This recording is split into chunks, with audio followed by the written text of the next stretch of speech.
I'm back. And for this session, we're going to be discussing product-led growth with none other than the best-selling author of Hooked, How to Build Habit-Forming Products, and Indistractable, How to Control Your Attention and Choose Your Life. He's taught at the Stanford Graduate School of Business, Hasso Plattner Institute of Design.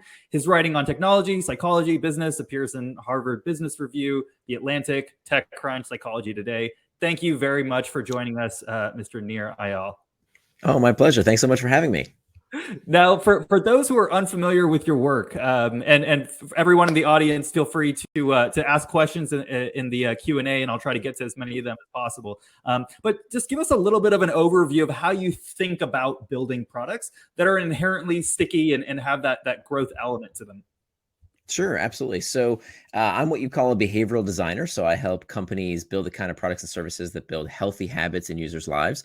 I've studied how to build habit-forming products since my last company was acquired, which was back in 2012. So just about a decade here coming up on. And I used to teach at the Graduate School of Business at Stanford, where I taught students how to build habit-forming products. That later became my book, Hooked.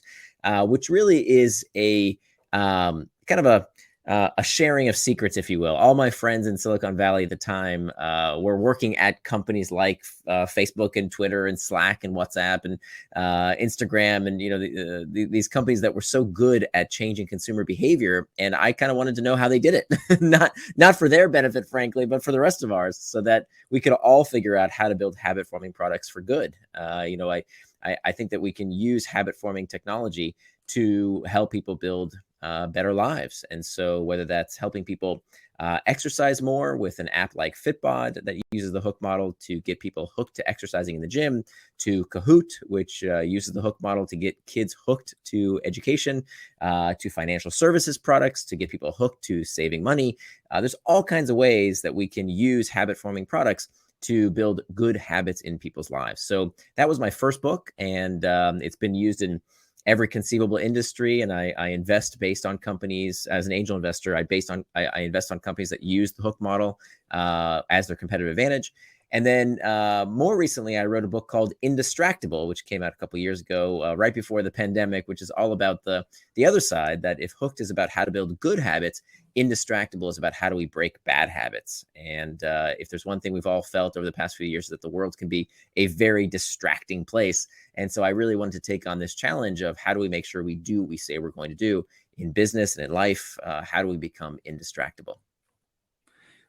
And for a startup that's out there, actually making some of these ideas that you have very real, what are some of the considerations that someone might have? They're building a new product around, those hooky elements to it.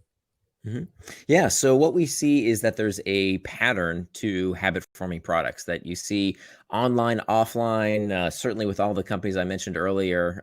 They all have the same 4-step process in their user experience, and this is called the hook model. The hook model starts with a trigger, to an action, a reward, and finally an investment. And it's through successive cycles through these hooks that our preferences are shaped, that our tastes are formed, and that these habits take hold. So it's really about using the hook model to either start the business. So if you're thinking about a product experience that you believe needs to be habit forming, and by the way, not every product needs to be habit forming.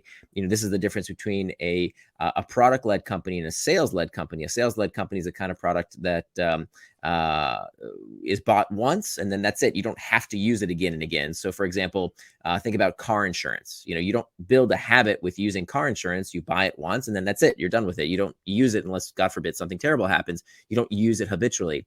So that's kind of a one-time sale. Whereas, if you think about enterprise software, SaaS products, of course, financial services, many financial services products, many health products, education products, these products require repeat engagement because if people don't come back, they don't keep paying, right? They churn out. So those are the kind of products that do need to be product-led and specifically form these long-term habits with users. And if we look at a few of the examples that you listed off, you had a fitness example, an education example, financial services example. Pick one and really just sort of deconstruct it for us in the way that that model is sort of practically implemented within the business, or it could be some maybe a recent angel investment that's got you excited. Sure. Or maybe is there a company that you find you're habituated to that you use, every day or several times a week? Is there maybe we could do a breakdown of something that you find habit forming? That's a good question. I guess right now I'm just totally obsessed with crypto, but that is, Yeah. I don't know. Is that the right example? Maybe like my portfolio app that I can refresh and it changes variably based on the price of the cryptos in the market. Could be. Yeah. So it's funny. Robinhood is an example Oh of a yeah. company that definitely knows how to build hooks and get people habituated. In fact, funny story. So back in the day when I lived in Palo Alto, I was sitting at a cafe, a Blue Bottle Coffee in Palo Alto, and this guy comes in and says, "Hey, you're Nir. I read your blog, and I'm building a company based on a hook model. I want to show you this." And he's like, "Can I give you a quick pitch?" And he pitches me this company. At the time, it was called Cash Cat. It had this terrible logo of this fat cat with a big cigar and a top hat. And he shows me his hook model, and so I was super impressed by it. Of course, later on they changed their name to Robinhood, and that was Robinhood. It's a great, yeah, that was Robinhood. That was it was it's crazy how successful that company's been. But they're a great example of a company that gets people hooked. Now, there's questions about maybe they shouldn't get people so hooked. Maybe you should have more. Yes. Yeah, more. There's the dark side to some of this as well. Yeah, there's a lot to this. But I think Robinhood's a great example. So there's there's two kinds of triggers that begin the hook. We have what we call internal triggers and external triggers. External triggers you'll be familiar with. These are the pings, dings, and rings, the things in our environment that tell us what to do next. So in the case of the Robinhood app, it might be a notification telling you, hey, the price of Bitcoin has changed, or whatever the case might be, telling you come to the app. The action is to open the app. The variable reward is some kind of uncertain reinforcement, something that feels good, but has an element of mystery. And of course, when it comes to the price of crypto, when it comes to the price of stocks, that is a variable reward. Just like the slot machine in a casino, there is uncertainty, there's variability. And whenever there's uncertainty, this causes us to engage, it causes us to focus, and it is highly habit forming. So when we think about scrolling a feed on social media, when you think about why do we watch the news, it's because we want to know what's new, right? The first three letters of news, NEW, what's new, what's different. So anything that has this element of variability has this slot machine-like mechanic. And of course, the markets are full of variability. And so we seek agency and control. We try and control something that seems uncontrollable. And so that's why we keep checking our stock portfolio or our crypto portfolio, because it's variable. It goes up and down, just like a slot machine. And then finally, the last and most important phase of the hook model is the investment phase. So investment is something that you do, that you put into the product to make it better with use and load the next trigger. So this is a really important concept for product-led growth. And it's probably the most missed opportunity out there, that if you're not asking people to put something into the product to make it better, you're missing on a huge opportunity, because there's this kind of orthodoxy that all you have to do is, build a better mousetrap and the world will beat a path to your door. And people think, well, we'll just give people what they want and that's it. It's not enough. You've got to figure out a way to make the product better with use. So when you customize your portfolio, when you connect accounts, when you follow certain stocks, whatever the case might be, when you follow certain news, anything you do to put value into the product so that it gets better and better with use, that's what we call stored value. So as opposed to physical goods, things made out of atoms rather than bits, everything in the real world depreciates. It loses value with wear and tear. Habit forming products do the opposite. They appreciate. They get better and better the more we use them. That is a critical trait of a habit forming product. And usage of the product loads the next trigger. So if you follow, Bitcoin or Ethereum or whatever, that gives the company the opportunity to reach out to you again and say, hey, you've followed whatever news or whatever topic, come back because something just happened. And that loads the next external trigger. So you see now how the hook repeats. Now, over time, a habit forming product moves from needing external triggers, those pings, dings, and rings, to eventually no longer needing them at all. that a habit is formed when you don't need the external triggers at all. You build an association with what's called an internal trigger. What is an internal trigger? An internal trigger is an uncomfortable emotional state. So boredom, loneliness, fatigue, uncertainty, anxiety, stress, linking to that feeling so that when the user feels that psychological itch, the scratch to that itch is your product's use. So now think about this. You don't need spammy messaging. You don't need expensive advertising. You use the product out of habit. You trigger yourself. And that's when the habit is actually formed. Got it. I'm like reanalyzing my usage with some of these apps and understanding how I'm just I can see how it's working against me in that way. I'm curious and to know, for you, frankly. It's not just nefarious, right? Like I would argue that if a product doesn't serve you, that people stop using it. So this isn't mind control. This isn't addiction.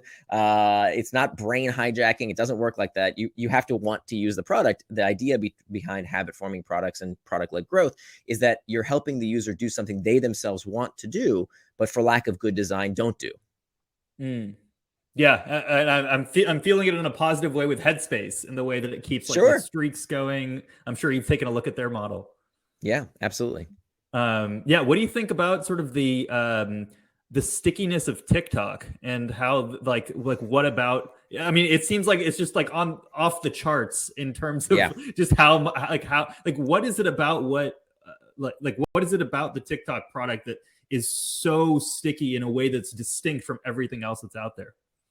Yeah, so TikTok is maybe the only app that I personally had to uninstall because it is too good. It is too good, and for exactly the hook model. I mean, the hook model is built in spades in TikTok. The internal trigger is boredom. So what people used to do by watching television or reading the news or whatever they would do when they were bored watching sports. The internal trigger that's scratched is boredom. The action is to open the app. The variable reward is to just scroll these funny, interesting videos. Swipe, not swipe. Yeah, no, scroll. Swipe up. Right, it's up and down. Scroll. And then up. Yeah, and then the investment, and this is where the company really excels, is that the more you use the product, the better the algorithm gets, and extremely quickly. Right, they are so good because the product puts you right into the experience. You're right away watching these videos that immediately they're collecting data on you about what you might like. And so they serve, when you first start using the product, they serve you kind of content because they're not sure. So they serve you popular content and they're looking at how long you watch, what the topic is. Did you heart something? What did you watch next? How long did you watch that? And every time you do that, you're feeding the algorithm, you're investing in the product, both actively by saying, this is what I like, or this is who I want to follow or whatever, and passively. Just by the fact that you're watching one thing versus the other, they're improving the product with use. And so they really, if people say, oh, Facebook is habit forming. Oh, that's a joke. That's kindergarten compared to how sophisticated I think TikTok is. They are really good at it. Now, what's so special about it? I don't know. You might be too young for this, but when I was growing up, at 7 p.m., everybody around the house, it doesn't matter if we were eating dinner, it doesn't matter what you were doing. We all watched America's Funniest Home Videos, right? Like it was an obsession. Did you have that growing up? Yeah, absolutely. Okay, with Bob Saget, right? That's basically what TikTok is, right? It's interesting little cute videos. That's what it is. But it's algorithmically fed. So if you don't like this type of video, we'll show you more of a different type of video. And so I'm not surprised that it works. What is amazing is how sophisticated the algorithm has become in getting better and better with use. It's too good. Yeah, that's an app that I had to uninstall as well. I mean, sort of the concept of a scroll hole, where you don't even realize it, but then like hours go by and you come out of that scroll hole being like, where did the time go? Never have I had an experience other, like that, except with TikTok. Yeah. And by the way, I'm not moralizing or medicalizing this, right? Like if you want to use TikTok, great. I think what we do though, we have to ask ourselves, wait a minute, is this serving me or am I serving it? Because clearly people want to hack your attention, right? TikTok's business model is the same business model as the New York Times.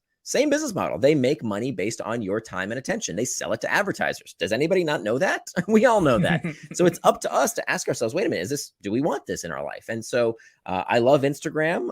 It's great. I like LinkedIn. There's lots of social networks I like. TikTok is one that I find doesn't really serve me, doesn't improve my life. There's other ways I want to spend my time, but I'm not, if somebody else wants to spend their time doing that, great, No judgment. Yeah, certainly. What are some other product or like product features that you've seen maybe recently that have stood out to you as really great examples of sort of your hooked model in action in a way that's meant for good? Yeah, so my investment thesis is all about habit forming products. So I'm trying to think what companies recently have done well in my portfolio. I've invested in just over 30 companies and 5 unicorns so far, all using the hook model. One company that went public recently, Kahoot, is an educational software company. I think the largest educational software company in the world. And about 5 years ago now, this kid, I don't want to demean Johan, but this guy, Johan, this Norwegian guy, super nice, called me up. I do these office hours every week that anybody can call me and ask me questions for 15 minutes. If they read the books, they can ask me whatever they want. And he calls me up and he says, hey, I have this idea using the hook model. I'm going to build this education company. And he walks me through the 4 steps of his hook. I said, oh, that's pretty cool. Can I give you some money? And so I invested a little bit of money in the company. Today, the company's worth $3 to $4 billion last time I checked, and they're killing it. And they use the hook model to form these habits with kids to help them learn. It's a great education product, and that's the kind of product that I'm super proud that. They did all the hard work. They get all the credit, but I'm happy to have inspired the user experience through the hook model, because that's a great example of using hooks for good. Oh, that's really cool. And it's really cool that you were able to because you've created a framework that someone would use at the very, very beginning of like ideating a company. You're actually able to insert yourself quite early in the process. Yeah. I mean, that's my investment thesis, and that's my kind of competitive advantage, right? So I typically, there's a lot of products I don't invest in because I don't really understand, what my advantage would be. So, like pharma, I don't really do much in. Cybersecurity, I don't really understand, and can't really add much value. But when it comes to products that are used habitually, things that people use, several times a day, several times a week, that's really where I can add a little value to understand, okay, that has potential to form a habit. And if it works, it's going to be a big company, and help guide the company to build stickier hooks. Super cool. I mean, a 5 out of 30 hit rate for a unicorn is kind of unheard of. So clearly the framework works. Don't jinx it. Yeah. So far, so good. knock on wood. Do you have any suggestions for when folks are kind of thinking through creating habit forming products? How might startups increase word of mouth and referrals and just sort of like that, I'm having such a great experience that I want to share it with someone else? Are there particular models that you've seen work really well? Is it just about sort of making the product sticky itself and that happens inherently? I'm curious your thoughts. So I think the most important thing is to realize that engagement is more important than growth at the early stage. That if you don't nail engagement first, and I see this mistake happening all the time. I get calls from venture capitalists who say, we put in all this money in a company and it was doing great. They were growing like crazy, and then it kind of died out. What happened, right? All the users left, and we call these leaky buckets, right? Lots of users come in and lots of users flush out. They churn out. And we see this all the time because, frankly, growth is easier. You can always buy growth, right? A VC gives you a bunch of money. You give that money to Facebook or to Google or, television commercials, you choose, and you can buy growth. Growth is something you can always purchase. You just buy ads and you'll grow your app or your website or whatever. You cannot buy engagement. You can't buy engagement. You must design engagement. It must be built into the product. So I think the biggest mistake I see is that people get really excited about this great idea they have, and they spend a bunch of money growing the user base without first making sure that the product can sustain user engagement. So growth without engagement is a leaky bucket. You have to nail engagement first. After you nail engagement, after you can confirm, hey, we really do have a consumer habit, now it's time to pour fuel on the fire and start growing. So I would say that's the first thing to realize, that, asking people, and I see this all the time, refer a friend, please share this link. But yeah, if I don't use it habitually, if it's not something that I think is valuable to me, I'm not going to share it with other people. But of course, once you build a consumer habit, that's really the prerequisite for that hockey stick growth. When you look at companies that really get that exponential growth, that beautiful hockey stick growth curve, that only happens from products that are used frequently enough to share. Because remember, you are also losing users all the time, right? So we think about virality, right? Everybody wants their product to go viral. Well, we don't talk about enough. We think about, the viral coefficient of being over 1, and that's enough to make your product go viral. We don't talk about what's called viral cycle time. So viral cycle time is the amount of time that elapses between when one person tells more than one person about your product. So if I say, hey, I just started this app, can you please try it out? Well, technically the product has gone viral because I've shared it with one person or more. But if that sharing only happens once a year, you're never going to go exponential, because it doesn't occur frequently enough to escape the churn rate of the customers you already have. So it's really only these products that are used frequently enough, habitually enough, that get that hockey stick growth, because they escape the churn rate of users always leaving. So it's really only those products that are used frequently enough that ever get that viral growth. There was just so much gold in what you just dropped there. I'm still processing. There's just so much truth that you can always buy growth. Like, you don't even necessarily think about that. Even in our industry, it's like you can always buy growth, but you can't buy engagement. It has to be designed and built into the product. That really hit home. Viral cycle time. I'm going to spend some time thinking about that too. You write a lot about sort of variable rewards and how much more effective they are than fixed rewards. What process would you follow to kind of match the right variable reward with the right product? Like, what is sort of the way to think about that? Yeah, so variable rewards are things that give the user what they came for. They scratch the user's itch, and yet they leave them wanting more.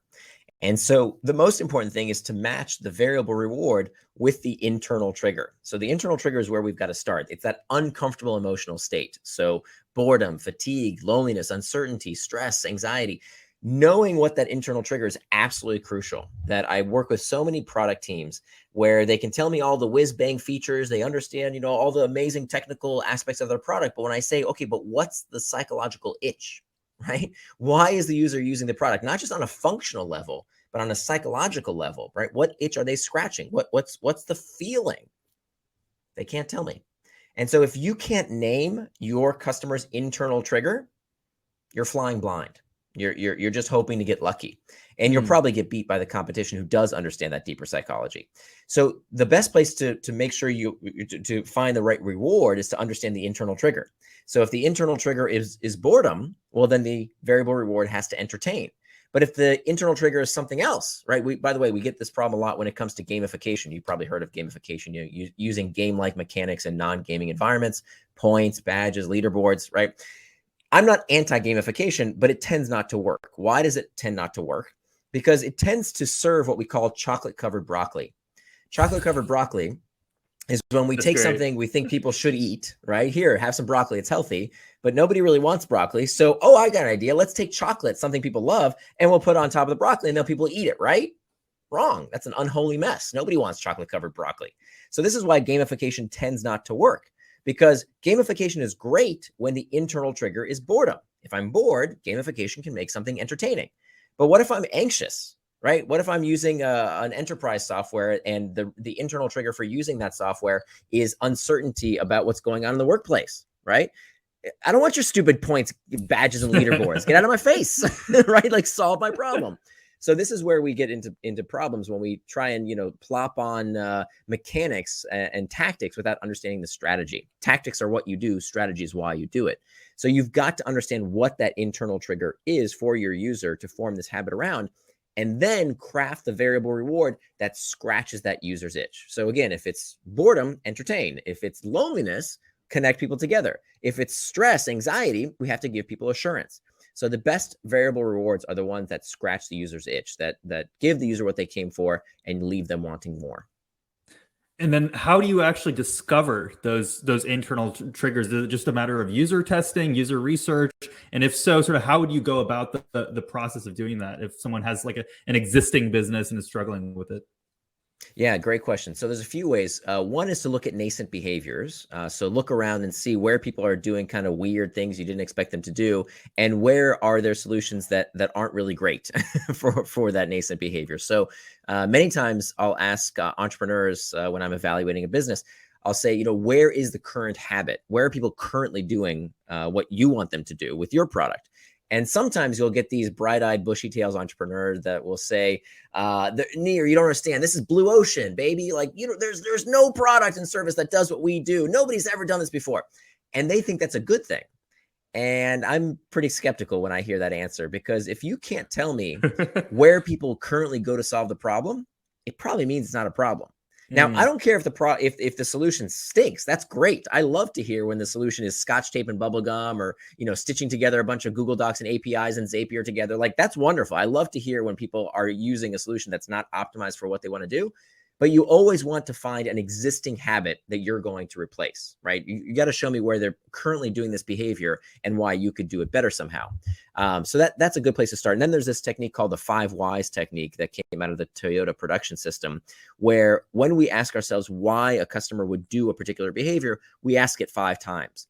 And when we do that, we get from the functional need to the psychological need. So, why would someone send an email?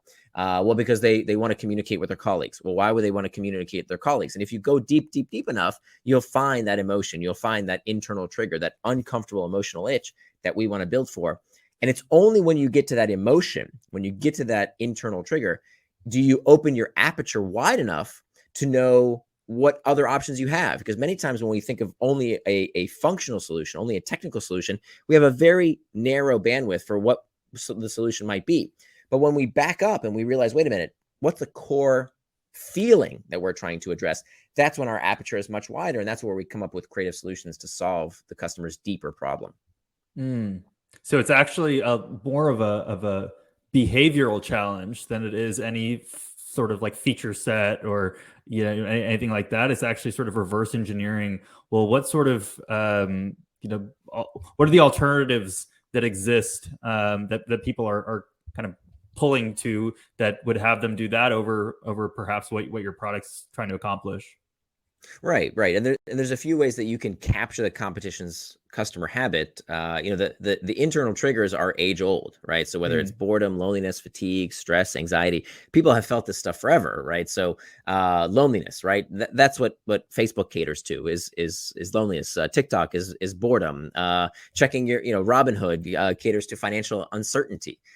So it's really about catering to that uncomfortable sensation, and then knowing who already has that habit. And then there are these 4 ways to capture the competition's habit. I can go through them super quickly. So number 1 is greater velocity through the hook. So if you can find a way to send people through your hook faster than the incumbent, that's how you can capture that habit. So if you can go through trigger, action, reward, investment quicker, that's number 1. Number 2 is greater frequency. And this typically happens when there's some kind of interface change that makes it easier or more frequent to interact with the product. So when we went from desktop to laptops to mobile devices to now wearable devices, every time that happened, our ability to interact with these devices increased because we just interact with them more frequently throughout the day. And that's where you find products that, were web first and now mobile first, or now wearable first, or now more recently we have with these auditory devices like Amazon Alexa. So anytime there's there's this massive interface change, the ubiquity of technology increases. And so we have greater frequency to interact with the product. That's where there's another opportunity. That's where the habit deck kind of gets reshuffled. And the third opportunity is to make the reward more rewarding. And this is what most entrepreneurs do. And it's the hardest of the 4. Every once in a while, you see a product that's just better from a reward standpoint, from that variable reward standpoint. It's better at scratching the user's itch.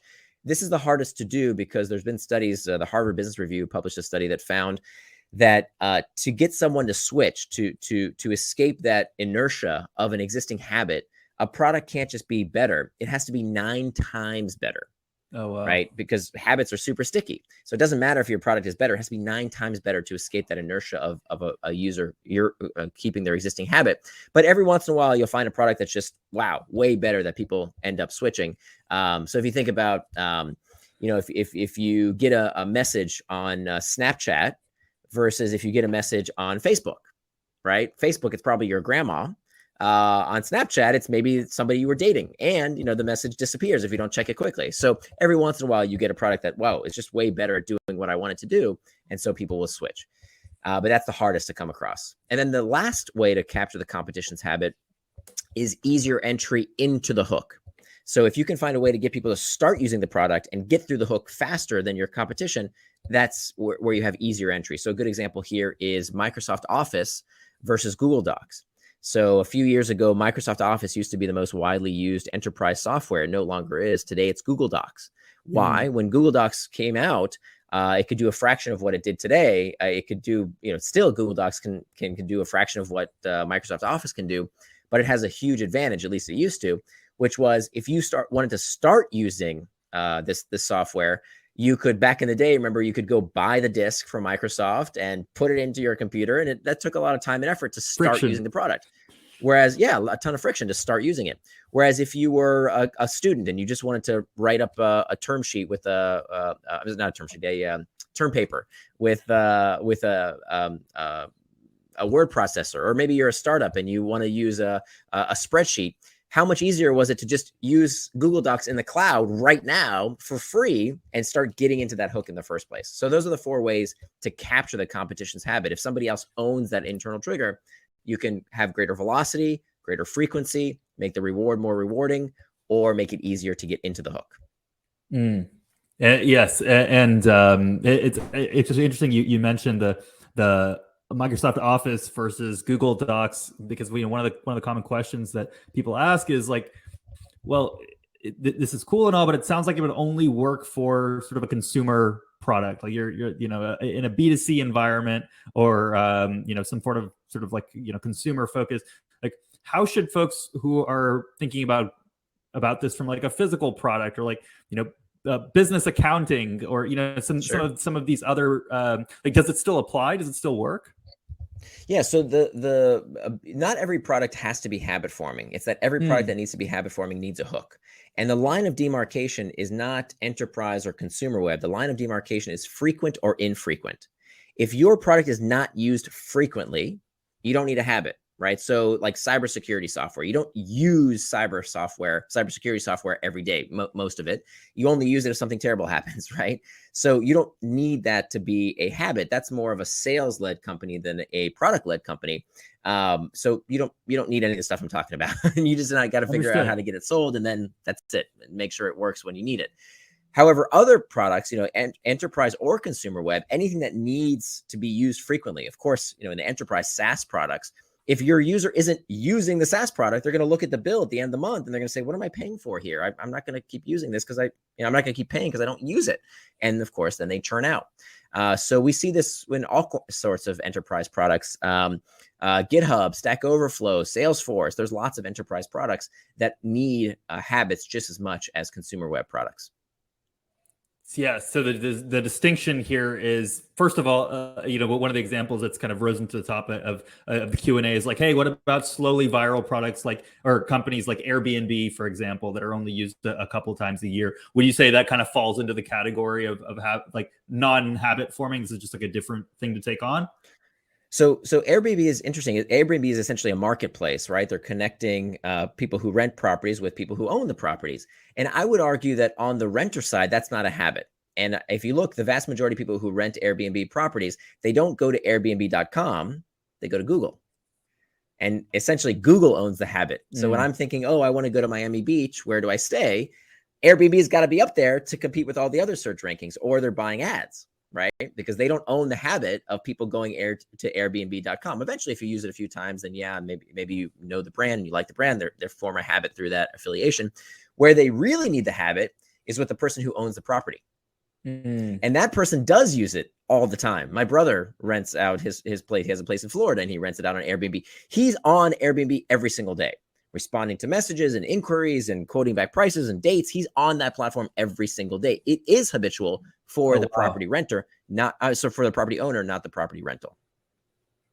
Well, yeah, I didn't even think about it from that perspective, actually. So if you're looking at a two-sided marketplace, there might be one side where it does make sense to like apply this model and really understand, okay, well, where are the hooks? You know, what are the triggers, and how do you sort of map that to you know, create a habit-forming product on that side? Super interesting. Absolutely. What about yeah, go for it. We can actually walk through it if you want. So the hook for the property owner is uncertainty about who wants my property, right? How do I make money? Who needs to rent from me? The action is to open the app or open the website. Very easy to do. The variable reward is what's the message, right? Does somebody need the property? When do they need it? How much are they willing to pay? There's all this variability. And the investment is the more you invest in your property, right? The more you not you know, money in your property, but you invest on the Airbnb platform about your property, changing your listing, rewriting things, responding to customers. Every time you respond to a potential customer, you are loading the next trigger. You're likely to get a reply that brings you back to the platform. So all these things are forms of investment that make the product better and better with use. And so now you see people who have multiple Airbnb properties. Once they get into the habit of renting them out, it becomes their own business. And then, wow, now they're really hooked.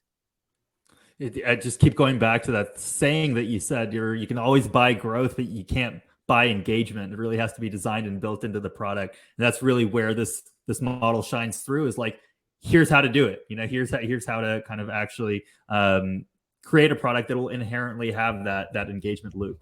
And how would you apply the same sort of model to Instacart, for example? Yeah, so Instacart, the internal trigger is I need something. I need some food, right? Like I have this uncertainty, or I don't know what other internal triggers might be for Instacart of needing. You know what it probably is. It's fear of running out. That's probably the internal trigger. I haven't spent too much time thinking about Instacart, especially these, you know, in this current environment. Totally, right. Like, am I going to be out of breakfast cereal for my kids? Oh, where am I going to get it? Well, the old habit is to go to the store. The new habit is to open the app. And so that's the action phase, is the simplest behavior done in anticipation of reward. So as opposed to having to go drive to the store and look through the aisles and fill up my cart and check out. I mean, think about how much more difficult that is than, hey, I'm just going to take out my phone, open the Instacart app, and tick in what I need. The variable reward is, do I have what's in stock? Is there what's in stock? Do they have what I need? What products are for sale? There's all that variability around finding the items that you're looking for. The investment is every time you use an app like Instacart, you're making it better with use. They understand your preferences. They can suggest items for you. They can preload your cart because, hey, every time you shop with us, you always buy cornflakes. They can make the product better and better with use. They have your payment information. That's a form of investment. They know where you want it delivered. That's a form of investment. All these things that make it better with use. They can also reach out to you and say, hey, it's been X number of days before you ordered. We saw that in the past. This is your cadence. Would you like to order again? All these things that make the product better and better with use and load the next trigger. Awesome. Yeah, the chat is blowing up with people who are now trying to map out this model for themselves. It's like, oh wait, actually, you know, the trigger might be the fear of not having enough time to finish tasks, and you have other errands. Yeah, it's an interesting place to stand from when sort of looking at these products from this perspective. How do you think about it in sort of low frequency, high ticket items, where it's like, you know, the like buying and selling of used cars? You know, perhaps I don't know. Is there like a habit forming side of that, or does that happen on sort of the person who's selling the car? Like, how do you think about it in terms of like a Carvana, for example? Yeah, so car buying and selling is never going to be a habit. I actually was before Corona. I spoke in Las Vegas to a room of real estate agents. And I was about to get on stage, and the woman who hired me said, now we're going to hear from Nir Eyal. He's an expert on habit formation, and he's going to tell us how to make home buying into a habit. And I kind of looked around and said, folks, I'm so sorry. I can't tell you how to make home buying a habit. Home buying will never be a habit because it is the antithesis of a habit. The definition of a habit is an impulse to do a behavior with little or no conscious thought. Well, home buying is something that people put a ton of thought into, and it doesn't occur with anywhere near the sufficient frequency we need to form a habit. Same with car buying. Car buying is not going to be a habit. So what do you do if your product just is not used frequently enough to form a habit? Well, there's a few things you can do. You can bolt on a habit on top of that experience. And this is typically done with the 2 C's. The 2 C's are content and community.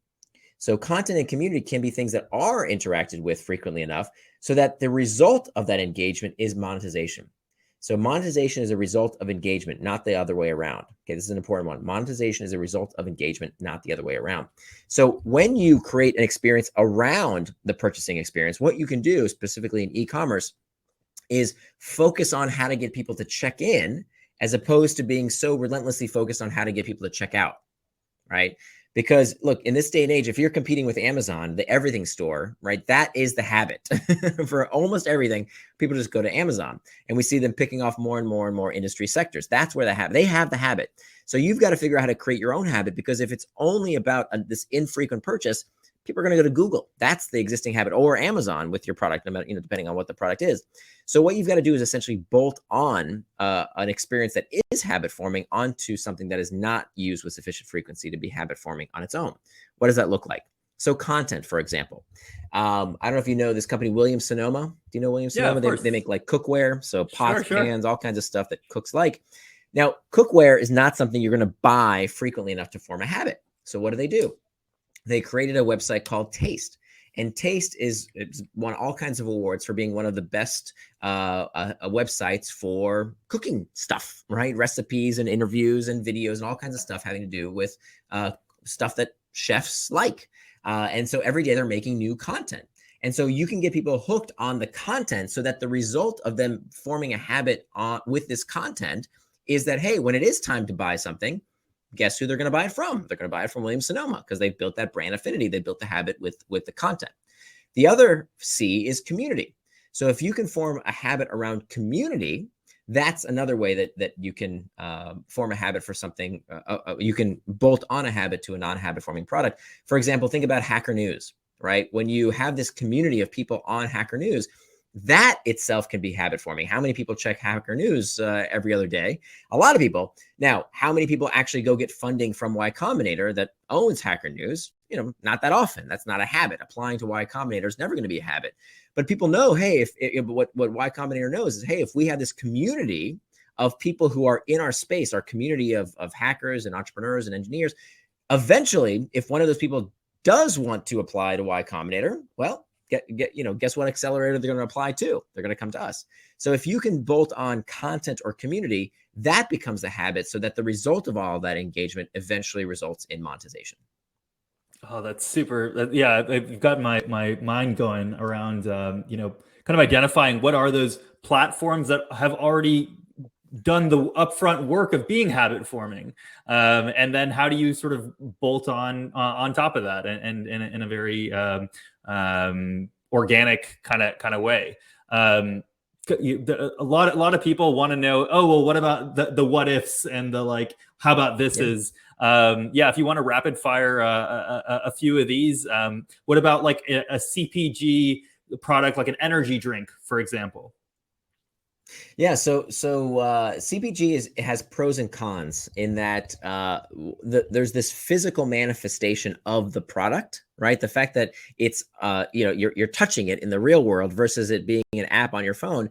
If you're not an app on someone's home screen, they're going to forget you unless they form a habit, because they're not going to scroll to the fifth screen on their phone. You might as well not even exist if they don't remember to use you. Whereas a physical product, that becomes the external trigger. So the fact that you have an energy drink or any kind of CPG in the physical world, that is the cue to get you to use the product. So it's a huge advantage. Now, if you still don't form a habit, then that's your fault. There's something wrong. But what we see now, what's really interesting is that we see that that physical products are increasingly incorporating some kind of digital aspect. So for example, recently I came across this company called Bottomless Coffee. Have you heard of Bottomless Coffee? Bottomless coffee. I mean, it It's sounds familiar, it's but I brand don't know new. if I It's know. really Uh-huh. interesting. So it's a coffee subscription service, and there are Hmm. tons of coffee subscription services. Big deal. Right. But they do something really interesting. They send you this smart scale, and they tell you to put your coffee always on the smart scale. Keep it, don't just put it somewhere in your drawer. Keep it on the smart scale. And the smart scale is connected to the internet. And every time you take coffee out of the bag and you put it into your coffee machine, it measures how much you used. And so this is the investment phase of the hook. So that every time you drink this coffee, they know how much coffee you used, and they will automatically send you your next bag, because they found that many people don't subscribe to a coffee service because they either have too much or too little coffee. It doesn't come at the right cadence. So by investing in the product, by using it, you're giving the company data to make it better with use. Oh, they see that, this is how much coffee you drink. They send you that new bag before you even order it. It's going to come when you need it. They can also infer how much you like the coffee. If you drink the coffee very quickly, maybe we're going to send you the next varietal is going to be similar to what you just drank, versus if you drank it slowly, maybe you didn't like it as much. So this is a really interesting way to have this online, offline experience, and everything today has an online experience. Even if you just have a company website, if you're not using this methodology, you're really missing out. You've got to find a way to get people to go through all 4 steps of this hook. Now, the traditional way, by the way, to do this, if you think about how does Procter and Gamble do it, how does Coca-Cola do it? The old way of creating customer habits was with what we call the mere exposure effect. The mere exposure effect says the more you see a logo, hear a jingle, see a company spokesperson, the greater affinity you have for that brand. And so that's why, P&G and Coca-Cola spend billions of dollars in advertising, simply showing you the logo again and again and again. That's how they get you to have greater affinity for that brand and form that habit, that association with the product. That's very expensive. And what you see is that, the products that we're talking about, they don't spend anywhere near proportionally as much money. When you think about, when was the last time you saw a commercial for Slack or for Instagram or for TikTok? I mean, you never see commercials and ads for these companies, almost never. Sometimes you will. But if you look at, their balance sheet, they spend, or the income statement, I should say, they spend almost no money on ads. Why? Because they're not building a habit the way the big companies of the last century used to build habits. They're not building it through the mere exposure effect. They're building habits because of getting people to use the product itself, right? Back to product-led growth. It's not the ads that get you to use these habit-forming products. It's the fact that when you use the product, you're building a habit. And so that's a real shift. That's something that we haven't seen before the internet. Wow. Oh, man. I feel like we could do another hour of just deconstructing these habit forming products. I mean, when you were mentioning the bottomless coffee, I just I didn't see it at first, and then it makes total sense, and it made me think about some of the ways that my Aura ring, sort of how the process. I don't know if you've seen sort of the new Gen 3. It's going to have all sorts of 24/7 heart rate monitoring and just sort of playing to that maybe internal trigger of just am I okay? Yeah. There's just something very all the examples that you've given around sort of your internal trigger has just been very base human things that are never going to change, no matter what the medium is, no matter how technology advances. These things are just what makes a human being, and which is, it seems like a timeless model. Yeah, no, totally. It's been Hooked was published back in 2014, and the core model hasn't changed. I updated the book with new examples, but the core, 4 steps, no matter what technology, no matter what culture, geography, gender, socioeconomic group, the 4 steps of the model don't change. What does change is personal preference, right? So let's say if we both have the same internal trigger of boredom, well, the way you might scratch that itch of boredom might be to watch sports on TV. Maybe I want to go on Reddit, right? So we might have differences in taste around how we scratch that itch, but the 4 steps of the model don't change. So many people in the chat are like, we could listen to this all day. Feel free to keep talking. Awesome. More case studies, the better. Just to wrap up here, I'll ask you if there's any surprising examples that maybe you've come across recently that have been oh wow, I actually maybe even myself being a habit expert, actually, didn't consider that it could be used in this way. I mean, I think what's really interesting is seeing this online offline interaction, and seeing how even existing habits that I didn't realize have elements of the hook model do. For example, the other day I was thinking about, why do I get my hair cut with the same barber? And when did I switch barbers? And it wasn't always because they did a bad job cutting my hair. There were other factors, So for example, the barber I go to now, I always go to the same one, and I don't even give other barbers a chance. Like, do I have the best barber in the world? No, but this is the power of a habit forming product.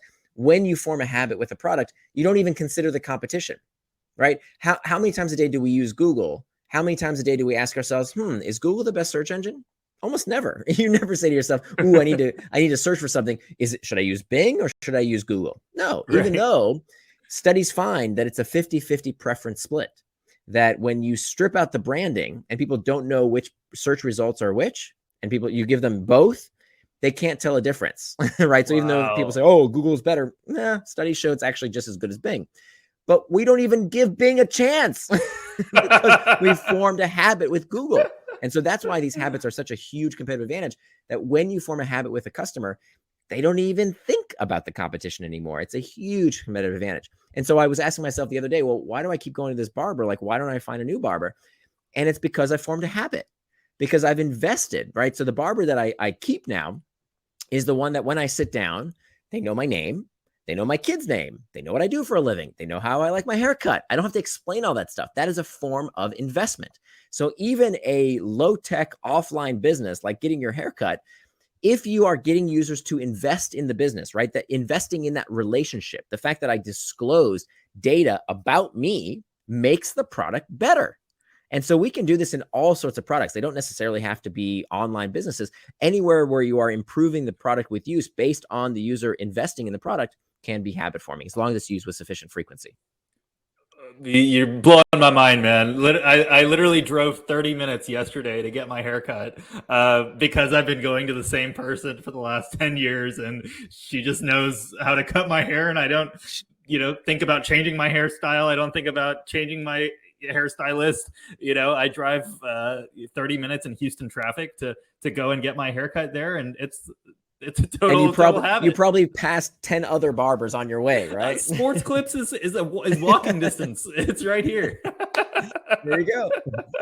Oh, that's so good. And your haircut looks great. Nice. Thanks, Nir. Nice I was waiting for you to mention that, really. Well, thank you so much for being so generous with your time and your knowledge. Everyone go, already people in the chat are like, I just went and bought Hooked. I just went and bought both of your books. So I know that you're going to get a bunch of fans just from this. What are you up to, and how can people get in touch? Absolutely. Thank you. So we talked about Hooked. We didn't get time to talk about Indistractable. So Indistractable is next session. No problem. Next session. We'll have to do it again. So Indistractable is about, because we have so many products out there that are so good, that are so engaging, many of us find that we overuse some of these products. We talked about TikTok earlier, and there's all kinds of, whether it's email or Slack or, just checking our phone too much. Or television. There's all kinds of potential distractions in life. And so, I found a few years ago that I was getting distracted, that I wasn't able to keep doing what I loved, which is writing. And because I was getting distracted all the time. And so I really wanted to tackle the deeper psychology of distractions. So without blaming technology, it turns out technology is just what we call the proximal cause, not the root cause of the problem.